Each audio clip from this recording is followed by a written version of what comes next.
I focused on, how can I get more veggies into each of my meals? So it was less about taking out the stuff that I really enjoyed that I thought was quote unquote bad for me, and more about how much good stuff, healthy stuff can I fit in here so that, I just don't have as much room for the less healthy or the less desirable things, but I can still really enjoy them.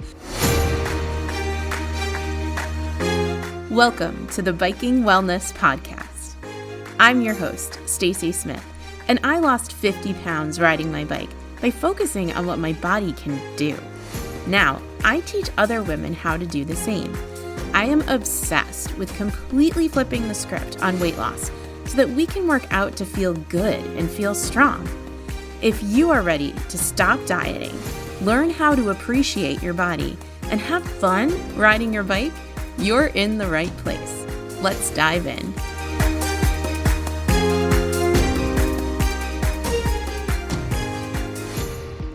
Hello, friend. Welcome back to the Biking Wellness Podcast. I am so excited to be here today with you, and I cannot wait to share my tips and my tricks and my food hacks and all of the ways that I was able to simply and easily lose 50 pounds riding my bike. But before I do that, I do want to just take a moment to thank you for being here, to tell you that I'm proud of you for taking this time to put yourself and your health and your wellness front of mind today, to be thinking about how you can get stronger, both in your thoughts and your body and your mind. And I can't tell you or emphasize enough just how important it is that you continue to do things like listen to this podcast, because every single time you tune in, you're making that commitment to yourself, even if it doesn't necessarily feel like it. Even if you're sitting back there saying, Stacey, I really haven't done anything with any of the things you've talked about. Trust me, you absolutely have. You have been taking this in. You have been thinking about all of the ways that you can move your body, all of the ways that you can have the discipline to make the food choices that are going to bring you closer to your goals. So before you get down on yourself already, I'm here to say that I'm proud of you, and I am so grateful to you for being a part of this community. I'm also so grateful to you for listening, because I have seen the downloads going up every week with this podcast. It's brand new, but I'm reaching more and more women, and that just makes my heart so happy, because so many of us have been struggling for so long in terms of our weight, in terms of our thoughts about our bodies, in terms of our indecision about moving our body and getting on the bike. And the more that we talk about this, the more we acknowledge it, the more likely we are to be able to move on from it and finally have the feelings about ourselves, our bodies, our time on the bike that we love. So thank you for being here. I am so proud of you. And if you haven't had a chance already, if you could take a minute to rate, review, follow this podcast, share it with a friend, because the more people that see this podcast, the more people that listen to this podcast, the more people we welcome into this community, the more steps we are taking in this movement to really bring our health and our wellness front of mind as a community of women who know that we have been sold kind of a crappy message about ourselves and our bodies for a really long time. So I just wanted to thank you before I dove into the content today, which, by the way, I think you are going to absolutely love. Today, I want to talk all about my tips and my tricks and my food hacks for losing weight riding your bike, because I can tell you, how to think about things, but at the end of the day, what a lot of women in my community say to me is they just say, Stacey, just let us know what you did. How did you do this? How did the girl who was obsessed with food and some not so healthy food, who had been overeating and emotionally eating her whole life, how did she finally lose her weight for the last time and stop beating herself up? And my answer to you is that I made really small, doable, easy changes. You may have heard me mention this before, but it's so true. And then the next thing they ask is, okay, well, what were those small, doable changes? And so I'm just going to share a few simple ones that you can start implementing today, because the bottom line is that we have a tendency to overcomplicate this whole process of weight loss. And the diet industry has always encouraged us to do so, because if they make us reliant on their plan, then we continue to pay them and we continue to pay for their plans. Even if they don't actually work long term, we think, oh, well, it worked for a short period of time. I'll just go back to that. I'll just go and I'll do that again and I'll lose the weight again. But what we say all the time in biking wellness is that if the weight doesn't stay off, if you gain the weight back, then that diet absolutely didn't work. So I'm going to talk to you about the things that worked for me, and these are the things that you can actually start doing yourself today. The first tip that I am going to share with you is that you need to eat food that you actually like. And all food that you like can have a place in your plan. Here's what I mean by this. You should not decide that you are going to go out and you're going to buy all of this healthy food and that is only going to be the food that you eat. You don't have to start a whole new plan and eat a whole bunch of new stuff in order to lose weight. You can lose weight eating the same things that you're eating now.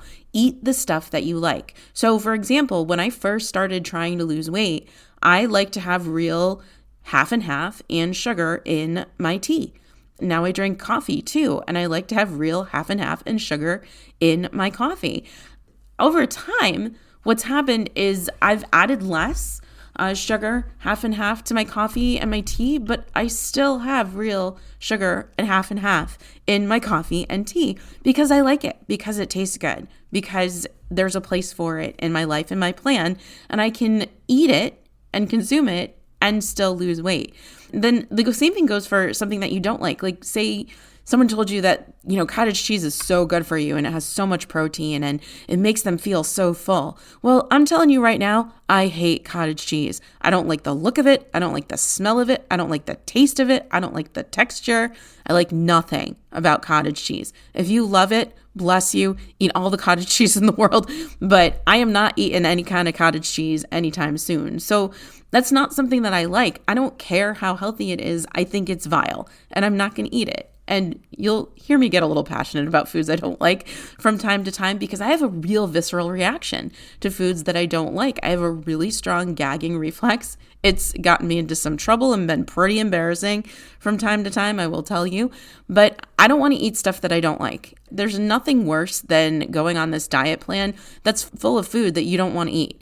So my first really simple tip to you is to eat the food that you like and focus more on when you're eating and why you're eating. And by when, I don't mean times of day. I mean, are you overeating because you're emotional? Are you overeating because you're bored? Are you eating at times when you're not actually hungry? That is what I mean by think about when you're eating and think about how much versus thinking about what it is that you're eating. So that was tip number 1. Tip number 2 is to keep it really simple. These two are very related. A lot of times, one of the first things that we do when we want to be really healthy is we put together these really complicated meal plans with these super healthy meals that take 6 months to shop for and prepare. And you don't need to do that. What you do need to do is keep it simple. You need to make it possible to actually fulfill your obligations to your fuel needs into your body. So keep your food plans super simple. Eating something different every day for a meal is really fun sometimes, sure, but it's also exhausting. It's exhausting to plan. It's exhausting to prep. One of my hacks is that I eat the same thing for breakfast and lunch every day. Every day for breakfast, I have a really simple wrap with chicken sausage, some kind of green vegetable, and the wrap.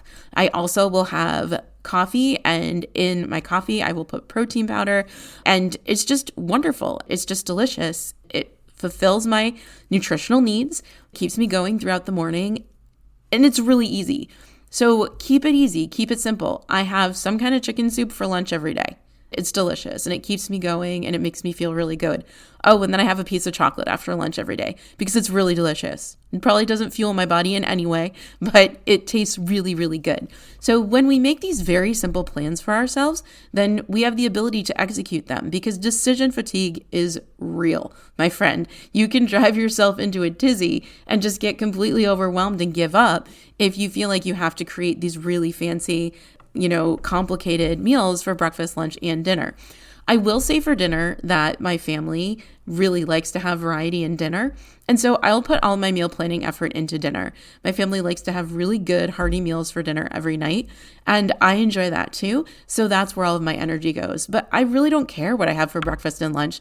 What I really care about is making sure that it's simple and that it's easy. So my second hack is to just keep it easy. Keep it simple. Your food plan doesn't need to be complicated. Now, this brings me to my third tip, which I think is probably my favorite. And this is to maximize the healthy foods that you're eating and focus on that instead of thinking about all of the stuff that you have to deny yourself, restrict, and take away. Let me explain to you exactly what I mean by this because it was a game changer for me. Instead of focusing on what to avoid, I focused on eating more of what made me feel good. So instead of thinking, oh no, I can't have that, it's fried, or I shouldn't eat that, it has a lot of carbs or anything like that, all of that kind of diet chatter that jumps into our heads when we're making choices. Instead of doing that, I focused on how can I get more veggies into each of my meals? So it was less about taking out the stuff that I really enjoyed that I thought was quote unquote bad for me, and more about how much good stuff, healthy stuff can I fit in here so that, I just don't have as much room for the less healthy or the less desirable things, but I can still really enjoy them. Now, because this podcast is really about pulling back the curtain and sharing everything, let me just really quickly explain to you exactly how I did this. Well, I started to have salad with every dinner, and I would fill half my plate with salad. So half my plate would be this delicious salad with dressing, with oil, with vinegar, and I would have the salad and I would eat the salad first, and I'd fill the other half of my plate with whatever delicious meal my family was having for dinner, whether it be spaghetti or shepherd's pie or chicken, whatever the meal was, that would be on the other half of my plate. So I'd get all my veggies in, and then I would eat whatever protein was part of the meal. Then I would focus on whatever carb was left. The reason why I would eat things in this order is that I realized that if I had kind of the fiber and the veggies in there first, along with then the protein, I didn't feel like I needed as much of the carbohydrate. It's not that carbs are bad, and it's not that I'm demonizing carbs, but if I'm not working out after dinner, I generally don't need as many carbs at that time. And so it is a way for me to kind of manage my hunger and manage kind of my glucose spikes. There's been a lot of research lately about the order in which we eat our food.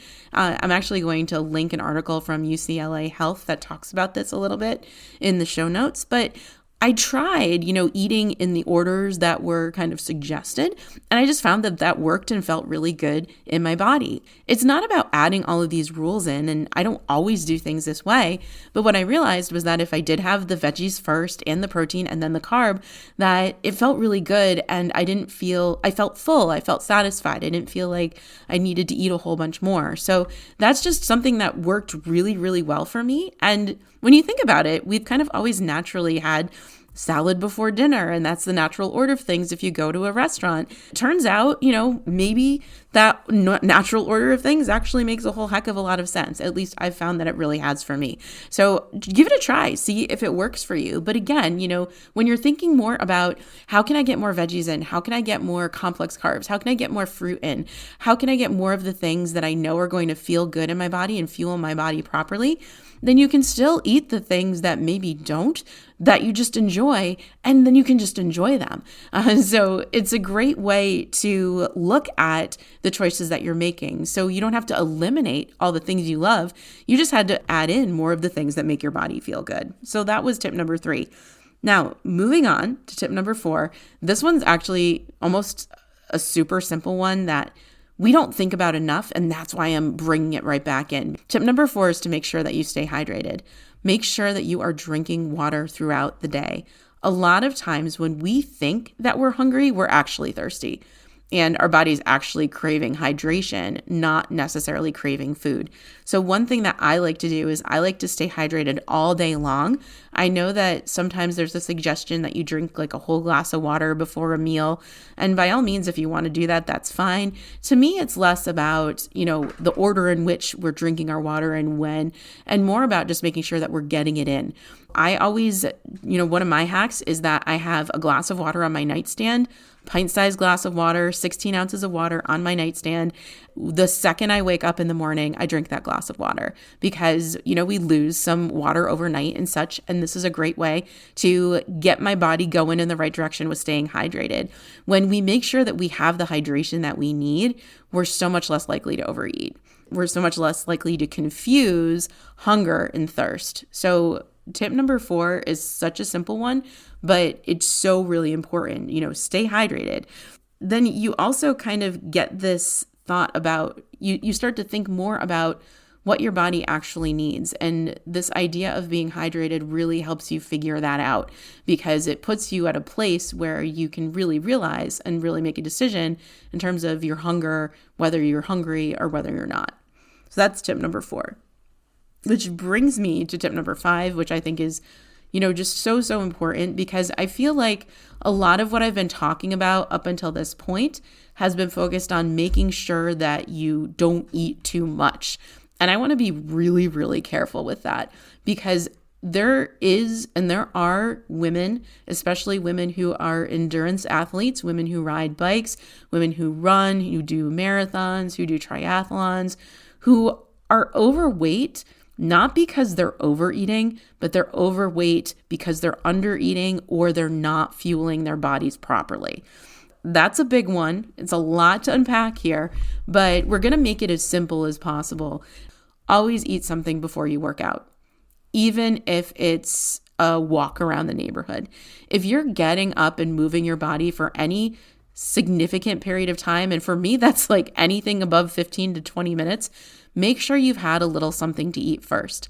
That goes for when you first wake up in the morning. Many of us have heard of this idea of fasting, intermittent fasting, working out on an empty stomach in order to increase fat burn.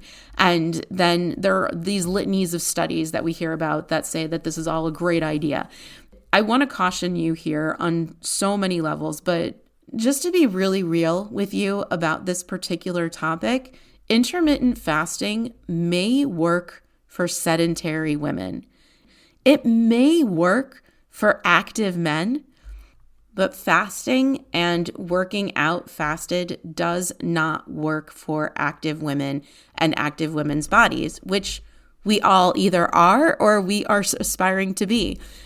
If you don't already know this, please let me be the first to tell you. A lot of the research that has been done on things like intermittent fasting has been done on men. And according to Dr. Stacy Sims, and I will link her in the show notes as well, women are not small men. Our bodies are different and our bodies metabolize food differently.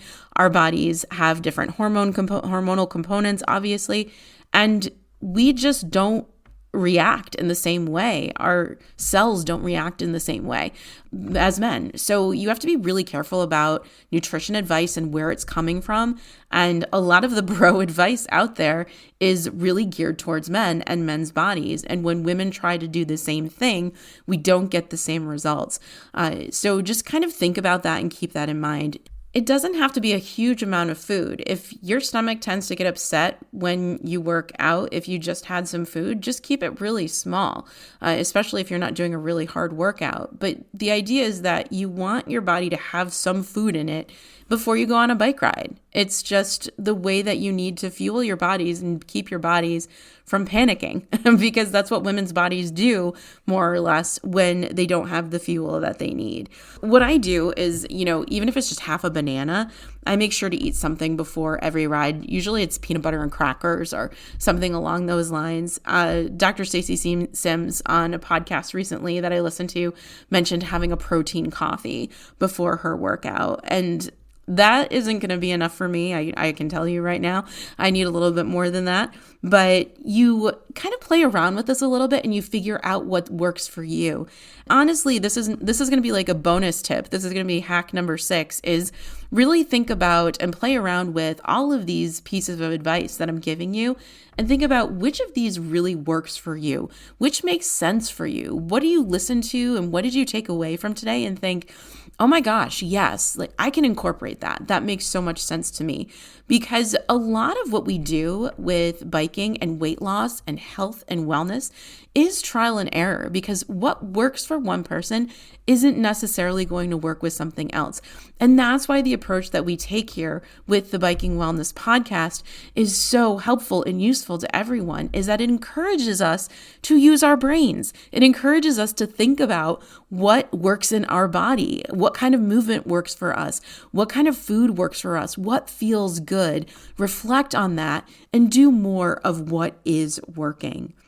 Oh my gosh, I cannot thank you enough for being here with me today. I feel like we were able to, in just 20 minutes, dive into some of the ways that we can think about biking and wellness that are going to really help us move forward, ways that we can start today.